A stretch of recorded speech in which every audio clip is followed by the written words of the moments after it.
a grandes rasgos. La parte renal, no solamente podemos, o bueno, ¿cuál sería, en el caso de ustedes, la principal situación en la cual pueden dañar el riñón?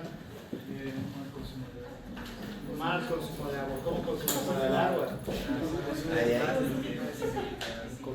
inadecuado.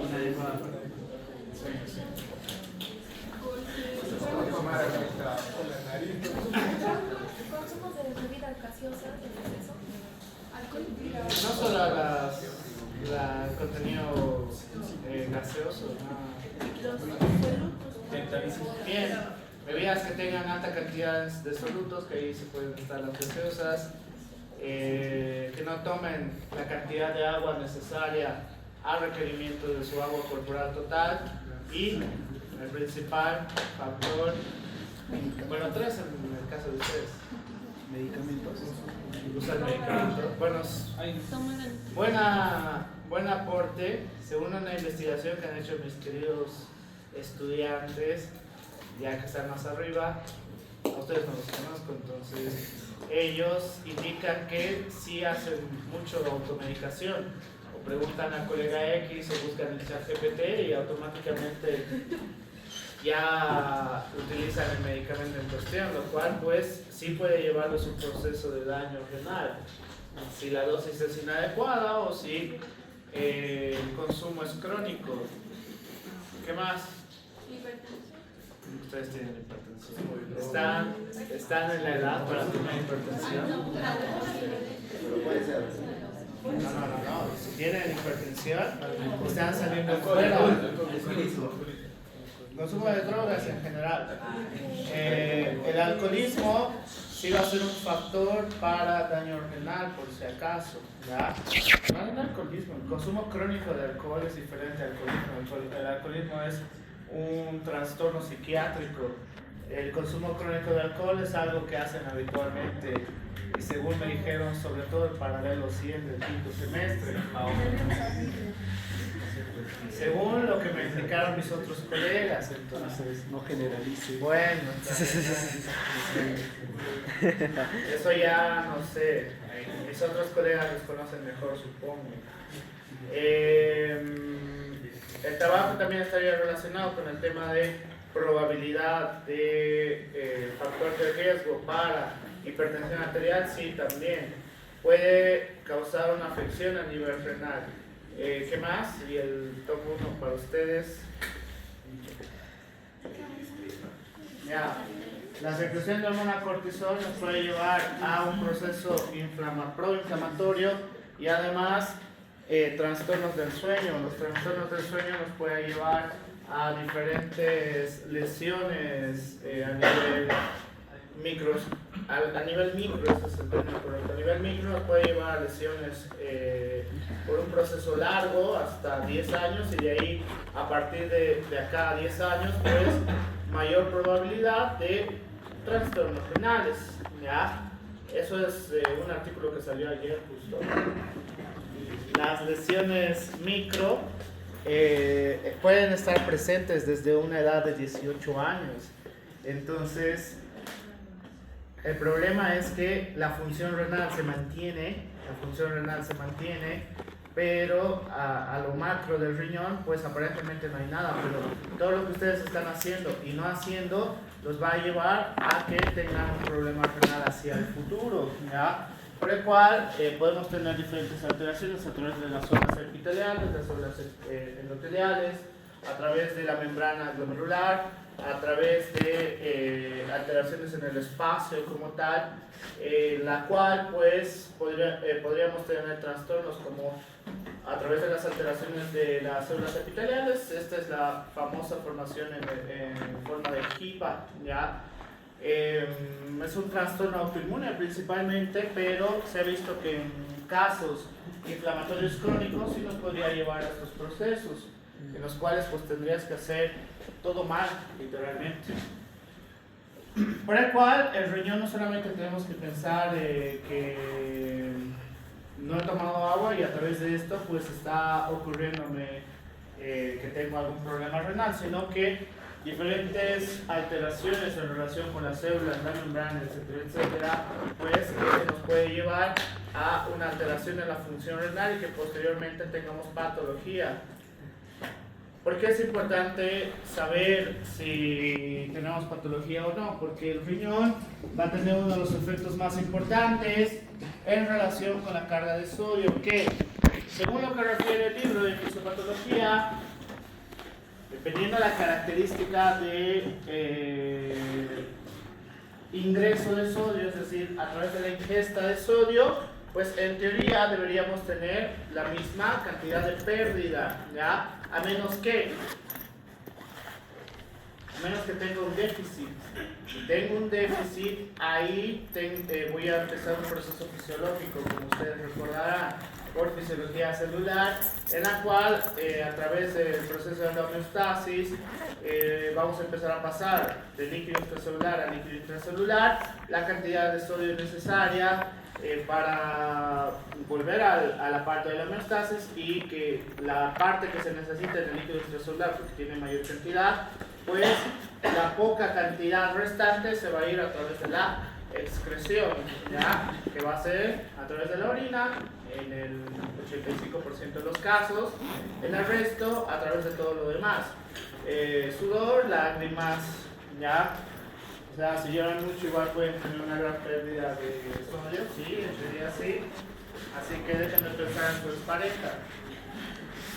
Ya pasó 14 de febrero, ya les han engañado. Trastornos hipovolémicos. En este espacio, en los trastornos hidroelectrolíticos, tenemos que dividirlo en trastornos hipo, eu e hipervolémicos, que puede ser con hipovolemia, hipervolemia, hipocalemia, hipercalemia, hipocalcemia, hipercalcemia. ¿Ya? O sea, es muy variante, por eso es importante que hayan aprendido así equilibrio hidroelectrolítico, como te enseña el Galton. ¿Por qué? Porque todos los libros de fisiopato, la relación que yo he hecho, no es desmeritando los otros libros de fisiología, pero la base que tienen es muy básica, ¿ya? Por el cual, para poder entender esto, sí necesitas tener un poquito más de conocimiento, y si no lo tienes, esto va a estar complicado, ¿ya? Trastornos hipovolémicos, en definición, ¿qué podríamos decir para que tenga un trastorno primero hipovolémico? En dos. Hay que pensar solamente en dos cosas. Bien. Levanten la mano, por favor.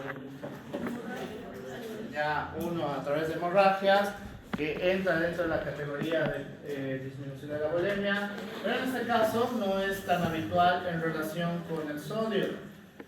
¿Cuál va a ser la segunda? Deshidratación. Bien, deshidratación. Sangre y líquido. A grandes rasgos es como lo vamos a dividir, ¿ya? En el caso de hipovolemia por pérdida de sangre, ¿qué es lo que tengo que hacer? Administración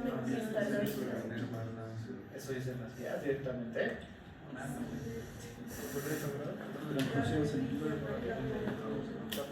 Muy bien. Ya sé algo que también no igual ha ido el ATLS, onceava versión. Onceava versión. THTLS en la nueva versión. ACLS en su nueva versión. Salió el año pasado. ¿Cómo que no había tiempo? Si yo lo puedo leer, ustedes lo pueden leer aún más. Cuando eres estudiante tienes un montón de tiempo. Es la verdad, o sea, me hablan como si fuera estudiante justo de acá de la universidad. La diferencia es que no saben distribuirse. Entonces, en el caso de en la hipovolemia a través de la sangre, la característica va a ser muy diferente, porque antes mis queridos colegas pues si ya veían que estaba sangrando, indiferentemente con la cantidad de hemoglobina que tenga, pues ya le ponían paquetes globulares. Ahora no. Las nuevas guías refieren que sí o sí tenemos que determinar a través de los niveles de hemoglobina en la cual, dependiendo de la característica, si es menor a 8, sí debería estar indicado el uso de paquetes globulares, o la característica utilizar otros estimuladores deformadores de glóbulos rojos, que son carísimos, pero están en las guías. No, tal vez en nuestro medio, en Latinoamérica en general, sería muy difícil aplicarlo, pero pues así están las guías, ¿ya? Entonces, bueno, tampoco está fácil utilizar paquetes globulares en Latinoamérica, por un buen motivo. En el caso de pérdida de líquido, puede ser por múltiples causas, por ejemplo, diarrea, insolación no entra dentro de eso. Vómitos. Diarrea está bien, vómitos, ¿qué más? Sudoración excesiva. ¿Qué? Sudoración excesiva. ¿En qué caso? ¿Cuánto es sudoración excesiva en ml? Ya, pero ¿cuánto es sudoración excesiva en ml? 200 ml.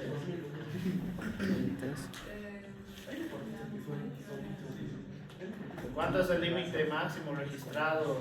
Que es en un artículo, en un futbolista que ha podido sudar en litros o en ml. ¿Cuánto? 4.200 ml. 4.200 ml ha sudado ese jugador. Hulk es el que ha sudado 4.200 ml de pérdida.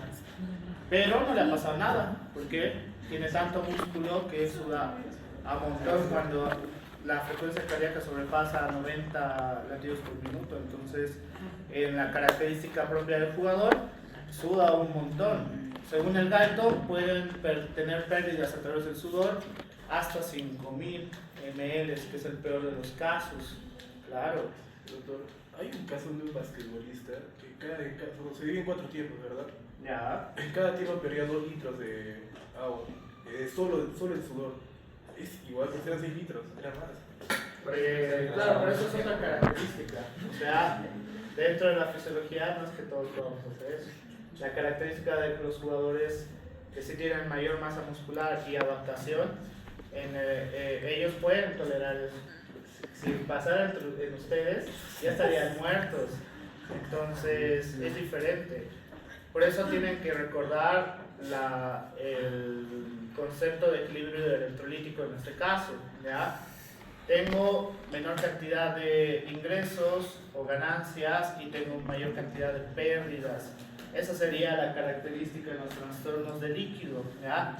Pérdidas, ¿qué tipo de pérdidas? Diarrea, vómitos, sudoración. En teoría, también a través de una gran cantidad de secreción de lágrimas también puede representar asociado a una causa de, ¿ya? O sea, alguna vez, alguno de ustedes, estoy casi seguro porque los artículos refieren eso, han debido llorar tanto por el ejecutivo en la cual se sentían deshidratados y pues sí los puede llevar a un proceso no hipovolémico como tal, pero con una disminución del sodio, ya por eso se sienten deshidratados.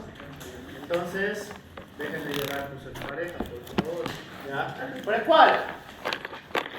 La distribución renal que vamos a tener en este caso, si tenemos un proceso hipovolémico, ahorita me he acordado por qué tardaba tanto solo en esta diapositiva, porque nunca me responden. Si los niveles de sodio son los adecuados, y por, no sé, pongámonos un ejemplo, les han terminado el 14 de febrero, les han quedado, y se ponen a... ¿Qué es lo más estúpido que podrían hacer en este caso? Y entonces está llorando y luego está vomitando y demás cosas. ¿Qué es lo que podría ocurrir? ¿Cuánto de pérdida pueden tener en ml aproximadamente en estos casos? Y eso es muy poquito. No, ahí estaría el shock hipovolémico.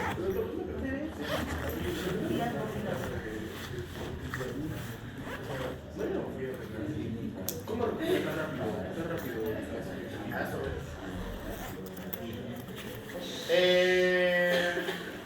Su compañero me pregunta, digamos, en personas excepcionales que tienen capacidad de gran pérdida, pero de todas maneras no sufren ningún tipo de trastorno fisiológico, está en relación con esto. En teoría, lo que nuestro cuerpo pues hace es una gran pérdida a través de la parte renal también, ¿ya? Una forma de contrarrestar esto es la activación del sistema renina-angiotensina-aldosterona y además asociado la hormona antidiurética, ¿ya? Por el cual, según el Guyton y según los libros de fisiología, no hay otro lugar con mayor cantidad de pérdidas en relación como es a través de la orina, ¿ya? La orina va a ser una de las mayores capacidad de pérdida que tenemos, entonces estimular a la parte renal a través de la ADH y a través del sistema renina-angiotensina-aldosterona, que su función principal es incrementar la volemia, ¿ya? Por el cual pasa del líquido intracelular hacia el líquido extracelular. Es un método de compensación, algo que en la mayoría de nosotros, que a ojo de buen cubero, creo que ninguno de ustedes es deportista de élite, entonces nosotros no tenemos esa capacidad, ¿ya?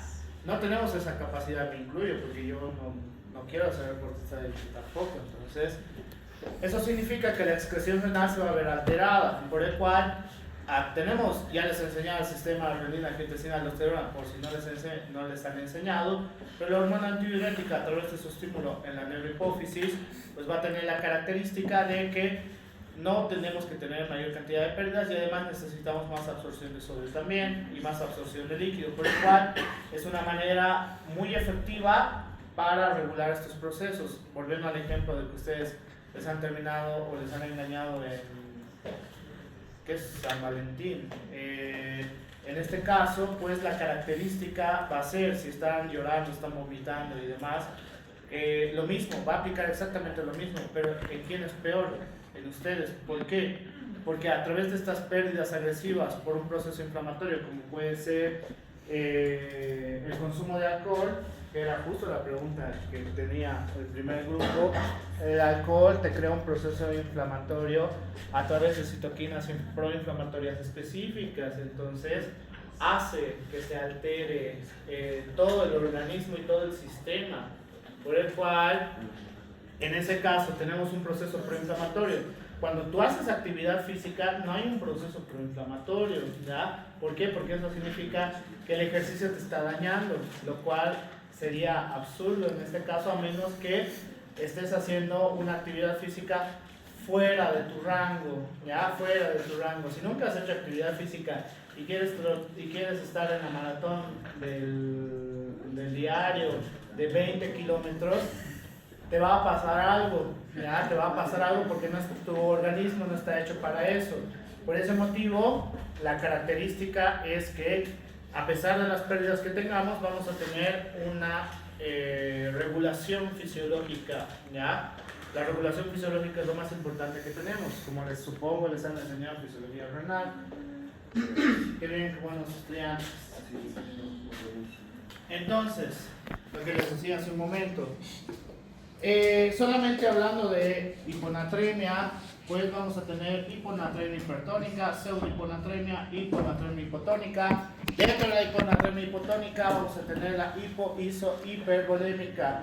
Entonces, todas son importantes. La hiponatremia hipertónica va a estar en relación con partículas osmóticas confinadas al extracelular, ocasionando hiperosmolaridad, desplazamiento de agua al exterior de la célula, trastornos en la regulación, dilución del sodio sérico, en el caso de pseudohiponatremia, excesivas concentraciones de lípidos o proteínas, reducción del contenido acuoso al 97% del plasma con analítica errónea, en hiponatremia hipotónica hipovolémica, pérdida primaria de sodio por el riñón, la piel o el tracto gastrointestinal, lo que les he dicho hace rato, disminución secundaria del agua corporal total y disminución del sodio. Dentro de la isovolémica, aporte excesivo de agua asociado a insuficiente depuración renal de agua libre, aumento del agua corporal total sin cambios en el sodio. En la parte hipervolémica, disminución del volumen circulante efectivo, hipersecreción osmótica de ADH, disminución del índice de filtración glomerular, aumento del agua corporal total y el sodio total, ¿ya? Entonces, eso en general es lo que de los diferentes trastornos fisiopatológicos que vamos a tener. Bueno, no es necesario que yo explique la fisiología, me voy a ir directo al punto, ¿no? Creo que ¿cómo? ¿Por qué no? Un repasito.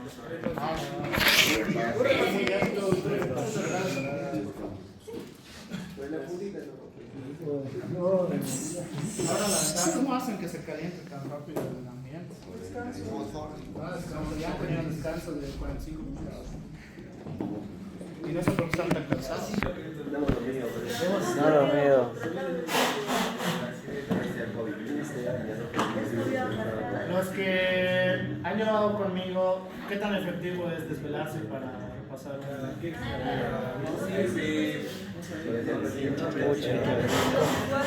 Sí, pues.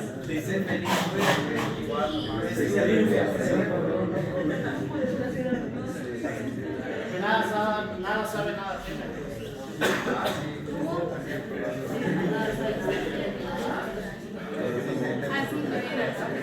Ya.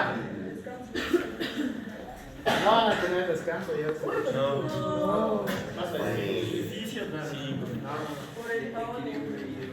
Tienen su gaito ahí. Está desactualizado. Paso si quieren. Entonces, dentro de las hiponatremias, las hipo, iso, hiper van a ser más habituales en comparación. Por eso dentro del libro nos refiere que la pérdida renal de sodio puede estar en relación con diuréticos, diuresis osmótica, nefritis intersticial, cerebro perdedor de sal relacionado con la capacidad del centro osmolar, por si acaso, hipoaldosteronismo, pérdida extrarrenal de sodio a través de pérdidas gastrointestinales, cutáneas, de secuestro a través de la pancreatitis, que supongo que tiene fases la pancreatitis. A través de las quemaduras, principalmente quemaduras de segundo grado y tercer grado, hiponatremia hipotónica isovolémica, síndrome de antidiuresis inadecuada, hipersecreción osmótica de hormona antidiurética, hipocortisolismo, hipotiroidismo, aporte insuficiente de soluto, hiponatremia asociada a actividad física, hiponatremia hipotónica hipervolémica, vamos a tener insuficiencia cardíaca, síndrome nefrótico, insuficiencia hepática, insuficiencia renal. Entonces,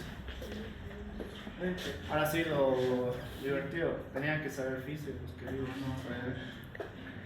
Por el cual, dentro de las etiologías de hipovolemia con hiponatremia, eso es lo correcto, hipovolemia con hiponatremia, el más fácil de explicar es ingesta inadecuada. ¿Por qué ingesta inadecuada? ¿Qué estamos haciendo mal?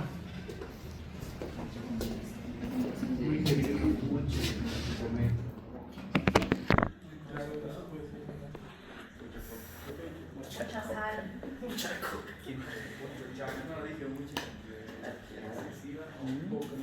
Pero es hipovolemia con hiponatremia.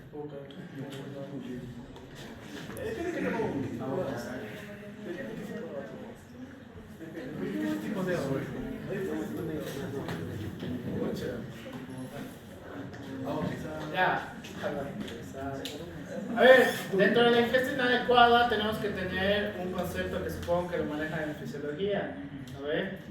En la cual el agua corporal total va a ser muy importante, pero a partir del concepto de, voy a tratar de doblar un poquito porque estoy seguro que los de allá no ven. No hay sol.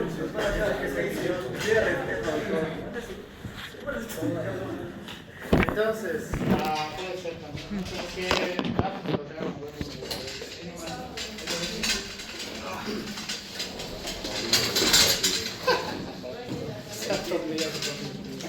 el agua corporal total, igual no se ve, creo que por el. Lo poco como se llama. No, es que el reflejo creo que no les deja ver. Ahí medio, hasta luego. Sí, ahí es. ¿Sabes taparlo, no ve? Ahí sí, baja y Ahí donde refleja la luz hay un pequeño. No, solo taparlo. No, esa línea, esa El agua corporal total va a ser muy importante en su relación con el líquido. Sí, pero ¿qué tenemos que aprender? O bueno, ¿qué se supone que ustedes ya saben? En la cual tenemos que relacionarlo con los ingresos. O sea, el concepto se maneja ya completo en este aspecto. En la cual los ingresos, solamente uno va a ser un ingreso totalmente palpable, que va a ser el consumo de agua, ¿ya? En la cual literalmente pues estoy consumiendo 1 litro de agua. Esto puede representar 1 litro de ingreso a través de la parte del líquido extracelular, ¿ya? Es el único, pero de ahí tenemos que contabilizar la cantidad de porcentaje del resto, en la cual acá ya solo vamos a hablar como ingresos en porcentaje. ¿Qué tipo de porcentaje? Ustedes que ya han llevado oficio, fisiología renal o equilibrio electrolítico.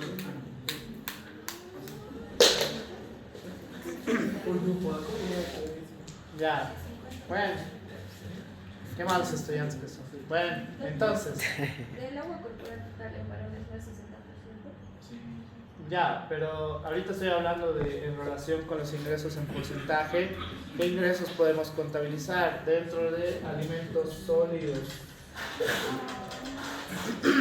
La gran mayoría de alimentos va a tener la característica de contar con un porcentaje de agua, excepto la carne seca. Aquí le dicen charque. El charque tiene un 1% de agua, por el cual no representa como ingresos de líquido como tal, ¿ya? El resto de los alimentos tienen un porcentaje de agua, por el cual si yo quiero hacer un cálculo adecuado, tengo que saber cuál es su tipo de alimentación durante el día, ¿ya? El tipo de comida que tenga.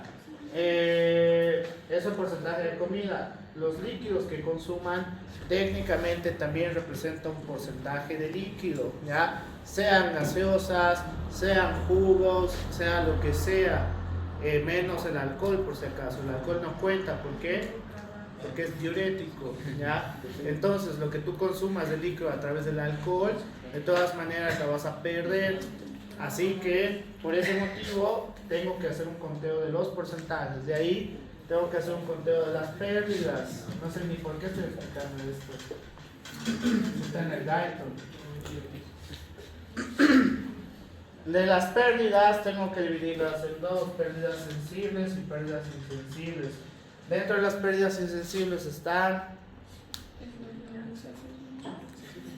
Más fuerte, no te escucho. No, pérdidas insensibles no. ¿Qué?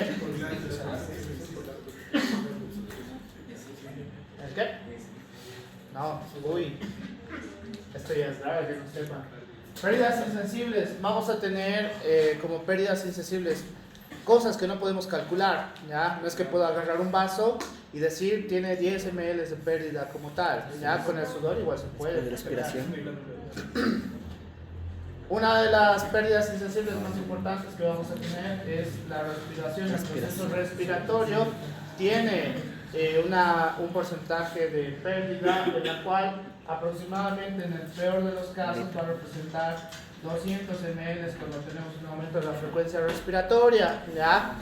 Pérdidas insensibles, el principal de todos, pérdidas sensibles. Ahora sí, sudor, lágrimas, orina, heces fecales, me estoy olvidando alguno, vómitos, bien, es decir, ¿por qué van a ser pérdidas sensibles? Porque todas estas puedo agarrar un vaso y puedo calcular, o al paciente le voy a decir cuánto aproximadamente ha vomitado, si lo identificamos con un vaso, la mitad de un vaso, etcétera, etcétera. Entonces, si yo sumo todo esto y resulta que tengo 3000 ml de pérdidas, ¿qué tengo que hacer?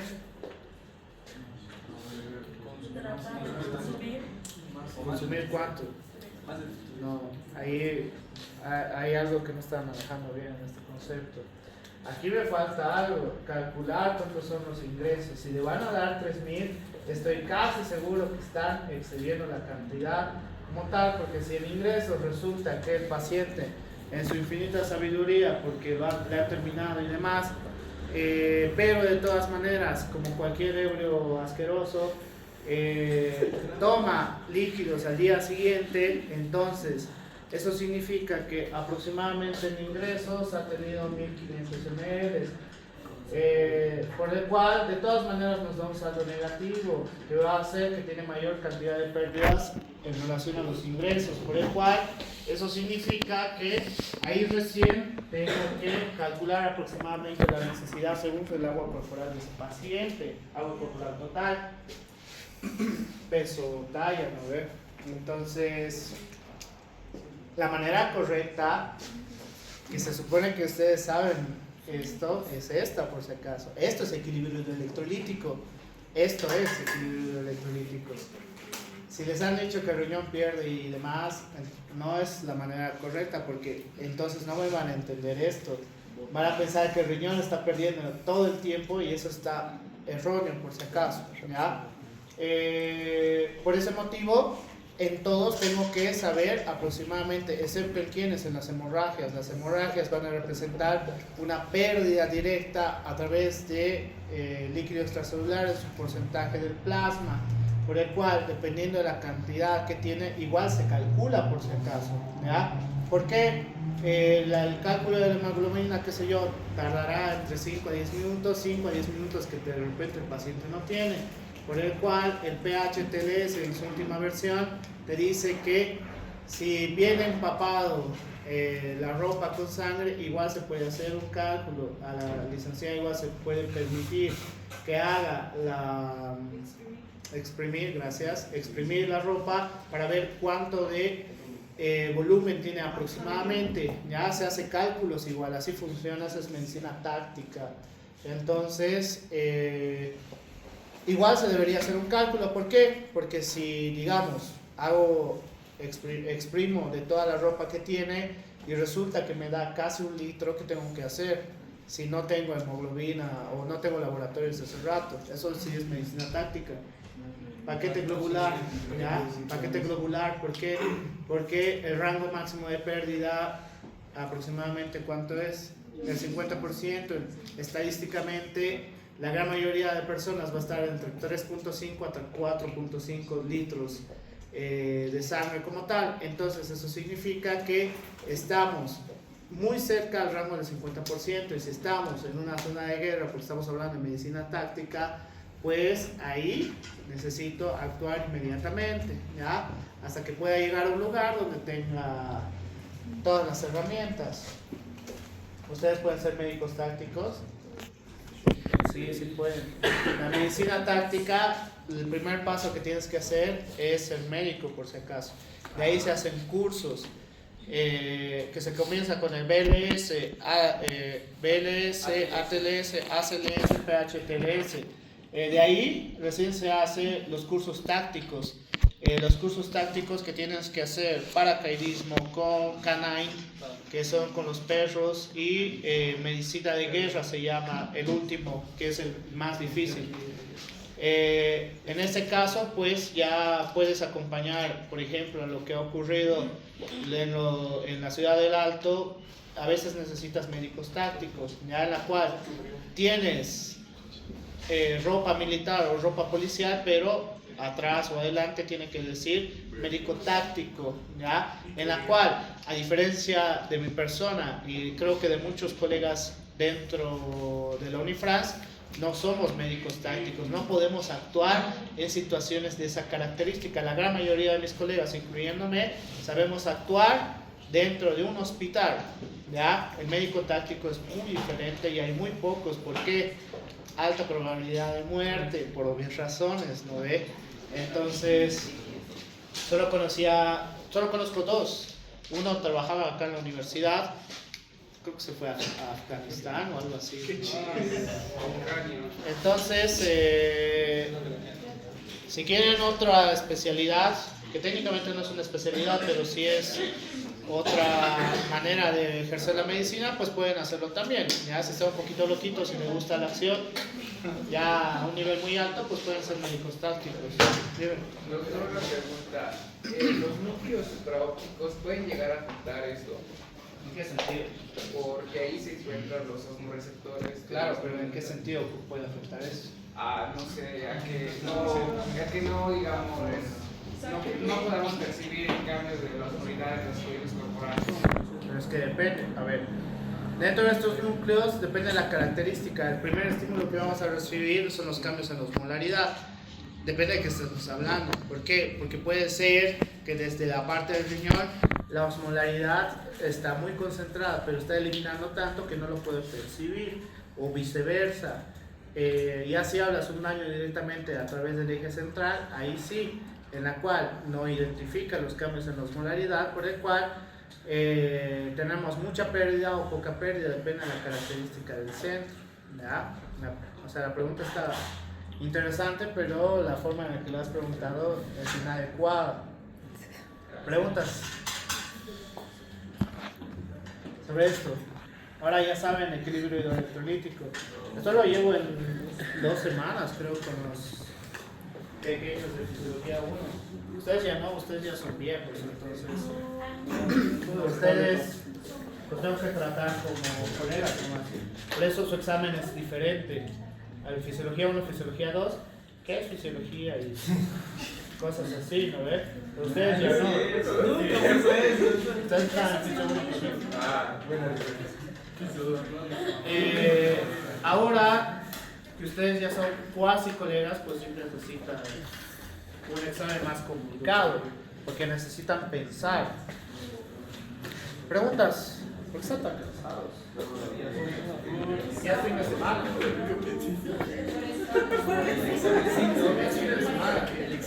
Es que estaba de ¿Sábado de fe? ¿Las aprovechó?